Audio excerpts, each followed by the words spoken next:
You're watching Life Today TV. I'm Randy Robison. I have a special guest with us today. Author and speaker Lysa TerKeurst is with me. She is the author of the New York Times best-selling book, Unglued. Lysa, thank you for being here. Well, thank you. It's a joy to be with you. This topic of unglued, especially as it relates to women, how prevalent do you think this is? Well, I think in our everyday life, whether we're male or female, we have situations where people bump into our happy. In other words, you're going to have some kind of moment of conflict today. And I think it's really interesting to address ahead of time, before we have the chaotic feelings that sometimes happen in that moment of conflict, to address ahead of time, how are we going to react?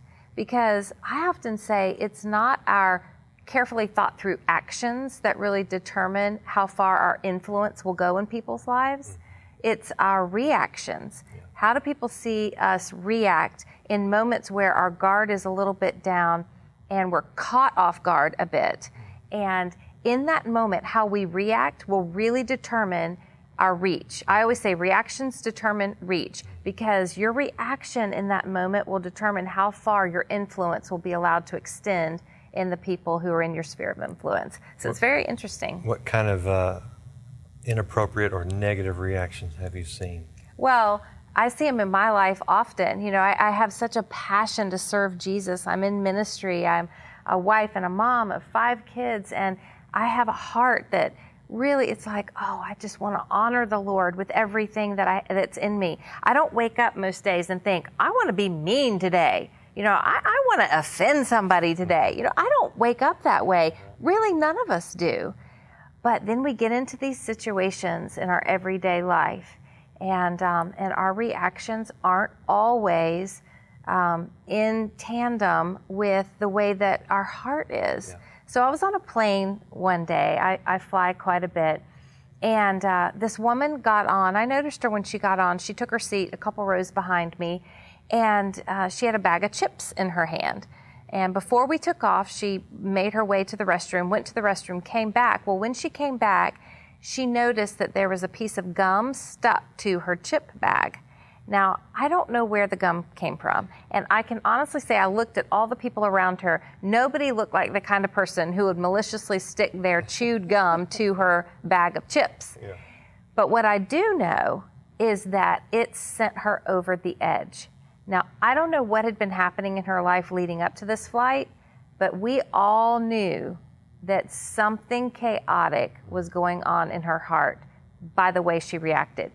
She started blaming the person to her left, blaming the person to her right, started screaming and yelling, and suddenly it wasn't just about the gum on the chip bag, it was about every injustice she had ever faced in her life.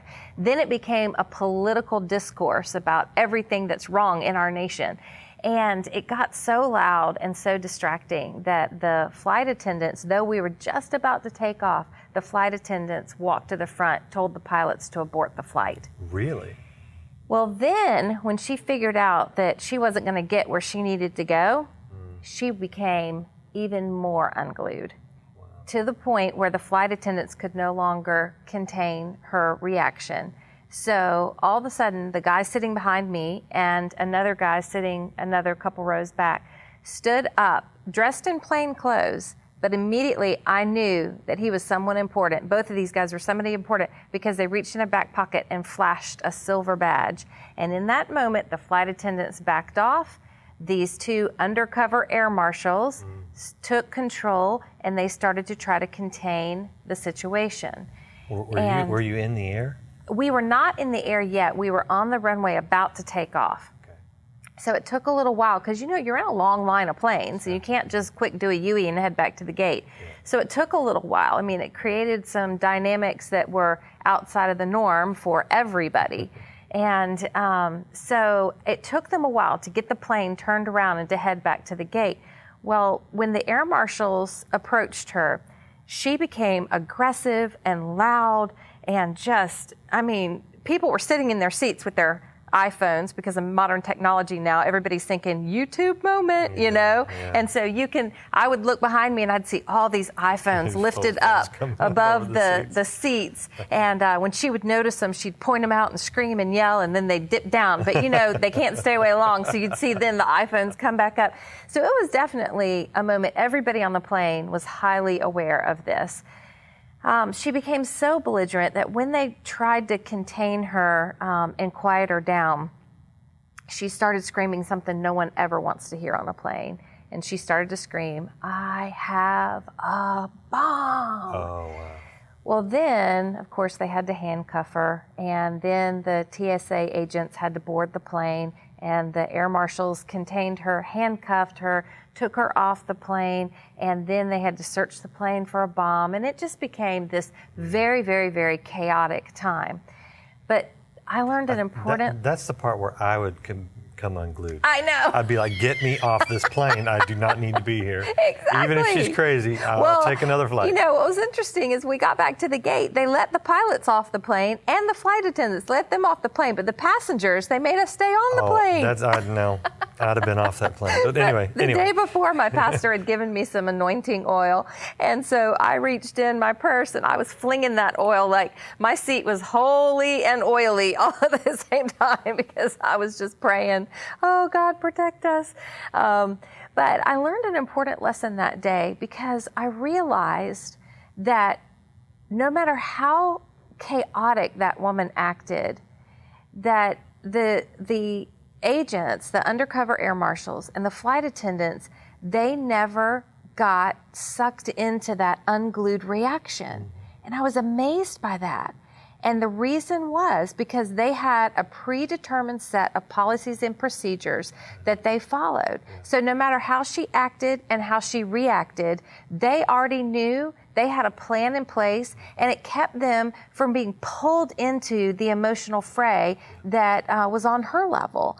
And I started thinking, I need a predetermined set of policies and procedures that I can default to. Instead of leaving my reactions to chance, why not go ahead and find in the Bible a model of some good reactions and train my brain to go there in that moment of chaos so that I don't have to leave it to chance, but I can rather predetermine ahead of time how I'm going to react, how I'm going to respond.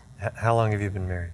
I've been married 20 years. Oh, me too. Congratulations. Oh, yeah. You would think that you and I would have these plans at least with our spouse or with our children because, I mean, after being married this long, you kind of learn what sets you off. And yet I still see some people that they know how to push each other's buttons, especially couples. Yeah, I think we fall into, when you've been in a long-term relationship, if you don't have a proactive plan, you fall into ruts of patterns of past behaviors. And, you know, like with my husband and I, he is the classic stuffer and I'm the classic exploder. And so now I can stuff for a while to keep the peace, but eventually I'm going to explode. And so he's shutting down and I'm getting more aggressive. And that is the pattern that we would often fall into. And does his shutdown make you even more angry? Yes. Yes. Because here's the thing. A stuffer wants safety. An exploder wants to be heard. Well, when the stuffer is married to an exploder, the stuffer starts to shut down, the exploder doesn't feel heard. Right. So the exploder gets more aggressive, right, which negates the safety that the stuffer needs, and it becomes this vicious cycle. Yeah. And instead of attacking the problem, we start attacking each other.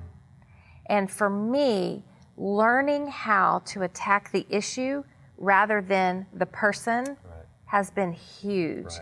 And a big part of that is understanding, okay, we don't want to fall into those old patterns, so those old patterns have to be replaced by a new procedure. And this new procedure, it's got to have God's fingerprints all over it if it's going to be truly mind transforming, heart transforming, soul transforming, reaction transforming. And relationship transforming. That's right. And here's what's so interesting. I've found that if we can get at the heart of how a person reacts. If we can address that and change it and transform it by the power of God's truth, if you can transform the way a person reacts, you transform the way they communicate. If you transform the way they communicate, you transform relationships. You transform relationships, and you transform the trajectory of their whole legacy, their whole life. So that's why I feel like this topic of a really addressing reactions, it may seem small, but it plays out in huge ways. Good stuff. Yeah, I want you to hear more from Lysa when she's on Life Today at lifetoday.org, and check out her book, Unglued. What's your website if people want to follow up? Okay, ungluedbook.com.